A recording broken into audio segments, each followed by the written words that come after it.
Bonjour amis graveleurs, dans cette vidéo nous allons explorer les caractéristiques essentielles à rechercher pour trouver le vélo gravel idéal qui te correspond parfaitement.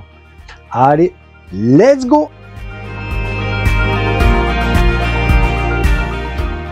Comment bien choisir son vélo de gravel? Avant de commencer et sans vouloir caricaturer, je pense que l'on peut distinguer trois profils types de pratiquants. Il faut que tu te poses cette question essentielle. Quelle est ta pratique?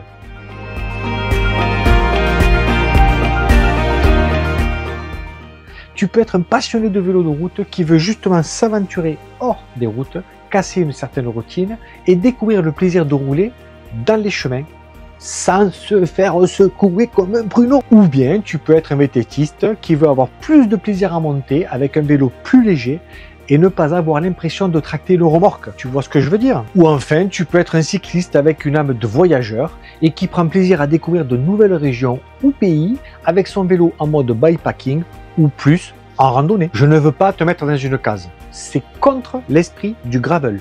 Mais réfléchis au profil qui te correspond car ça va t'orienter vers ton choix de bike. C'est très important. La deuxième question à se poser, comme d'habitude, quel est ton budget pour ton vélo de gravel?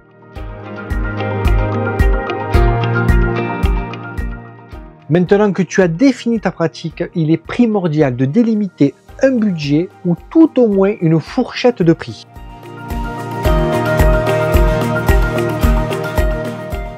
Ce budget délimité te permettra d'estimer quel type de cadre et de périphérique tu es en mesure d'avoir. De cette façon, tu seras certain de te retrouver avec le must en termes de rapport qualité, prix et composants. Si ton budget est aux alentours de 1000 €, tu vas sûrement te demander ce que tu peux espérer. Et je te comprends. Rassure-toi, même si le monde du cycle coûte de plus en plus cher, 1000 € reste quand même une somme intéressante pour trouver un vélo de gravel neuf en acier ou en aluminium. Il est évident qu'avec 500 € de plus, tu pourras viser un cadre en carbone, mais les périphériques resteront bien souvent de l'entrée de gamme. Attention, entrée de gamme ne signifie pas forcément mauvaise qualité. À partir de 2000 €, davantage de choix s'offriront à toi, bien évidemment. Les roues risquent de rester de l'entrée de gamme, mais le cadre et les autres périphériques seront déjà d'un bon niveau. Au-delà, les possibilités seront bien plus grandes. 3000, 4000, voire 10 000 €. Le budget peut vite monter en fonction de tes envies, mais surtout de tes moyens. Maintenant que tu as défini ton budget moyen, penchons-nous sur le choix du cadre. Très important.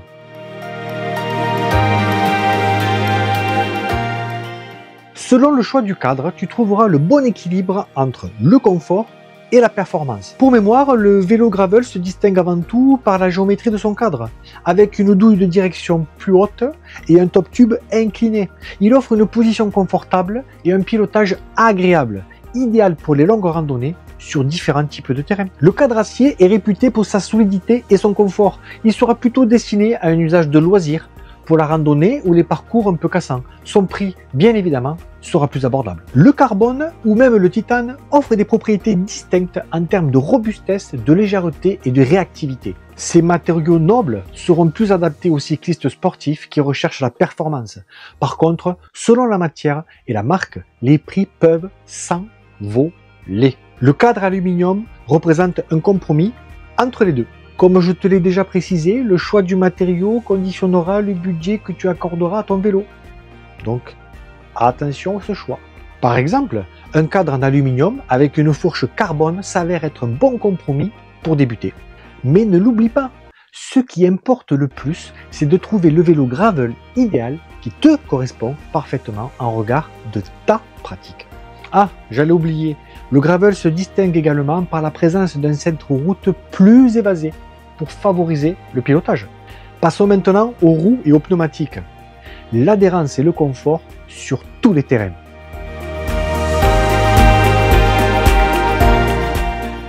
Les roues et les pneumatiques jouent un rôle crucial dans les performances du vélo gravel, et même du vélo en général. Tu comprends qu'avec des pneus plus larges que ceux d'un vélo de route, souvent entre 30 et 48 mm de section, et des crampons pour assurer adhérence et confort sur les chemins, le gravel offre une super polyvalence, mais le poids peut devenir rédhibitoire pour ceux qui recherchent la performance.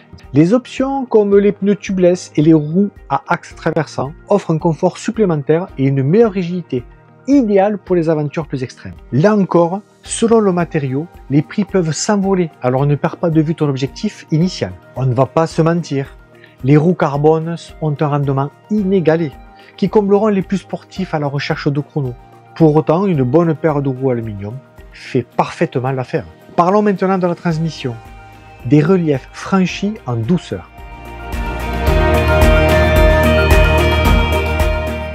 Elle doit être capable de s'adapter à une variété de terrains, offrant à la fois des rapports courts et longs pour gravir les reliefs sans difficulté. Tu peux opter pour un double plateau compact ou un monoplateau. Ce sujet fait débat et je lui consacrerai certainement une autre vidéo. Mais pour ce que tu dois retenir de manière générale, c'est que le double plateau est plus polyvalent avec un saut minimal entre les vitesses, mais que le monoplateau est plus ergonomique pour la pratique du fait de l'absence de dérailleur avant. Là encore, il s'agit d'un compromis entre la pratique et ton budget. Ah, au fait, tu peux utiliser des pédales plates ou automatiques. Cela dépendra également de ta pratique, mais il n'y a pas de règle. Passons au freinage. La sécurité avant tout.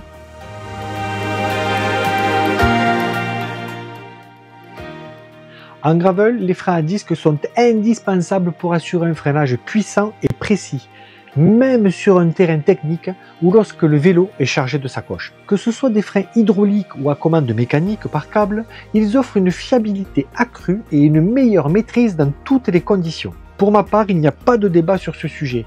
L'hydraulique s'impose. La sécurité n'a pas de prix. Terminons par les sacoches, pour que ton gravel soit prêt pour l'aventure.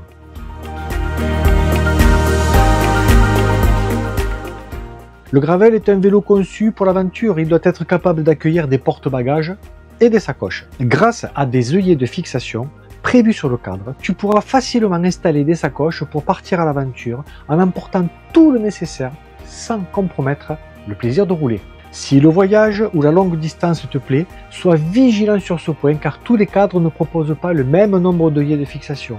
Mais ne t'inquiète pas, beaucoup de sacoches se fixent à l'aide de sangles. Il te suffira de protéger le cadre contre les frictions à l'aide d'un film protecteur.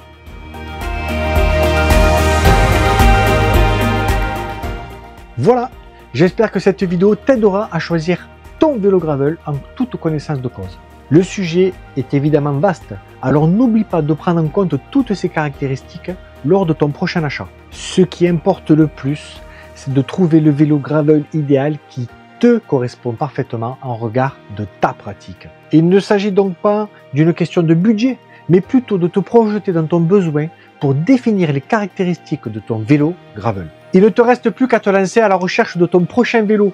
Les professionnels du secteur seront également te conseiller. N'hésite pas à les consulter. Si cette vidéo t'a plu, je te laisse découvrir la suivante en cliquant ici. Salut!